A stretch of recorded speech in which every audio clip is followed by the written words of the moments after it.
Hello viewers, the question is the length of a rectangle is increased by 40% and its breadth decreased by 30%.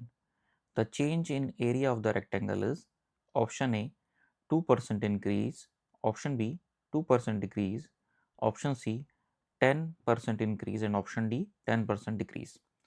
तो यहाँ पे कहा गया है कि एक रेक्टेंगल है, उसकी डायमेंशंस में चेंज आता है, उसकी लेंथ 40% बढ़ जाती है और ब्रेड्थ 30% डिक्रीज हो जाती है। तो फॉर एग्जांपल कोई रेक्टेंगल है जिसकी लेंथ एल है, ब्रेड्थ बी है, तो अगर 40% उसमें इंक्रीज होता है लेंथ में, तो न्यू लेंथ हो जाएगी 1.4 एल और 30% डिक्रीमेंट होता है ब्रेड्थ में, तो ये रह जाएगी 0.7 बी। पहले केस में एरिया सपोज उसे हम कहते हैं A1 बराबर है एल बी, दूसरे केस में एरिया सपोज को हम कहते हैं L2, तो ये है 1.4 L इंटू 0.7 B, तो ये वैल्यू आती है 0.98 LB।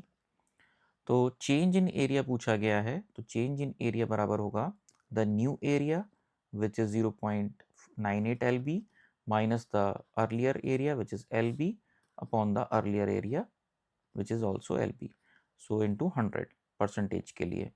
तो यहाँ पे ये वैल्यू हो जाएगी 0.02 LB अपॉन LB इंटू 100, यानी कि, और ये भी नेगेटिव की आएगी, यानी कि -2%। -2% का मतलब है 2% डिक्रीज, तो हम कहेंगे ऑप्शन बी यहाँ पे हमारा करेक्ट ऑप्शन होगा।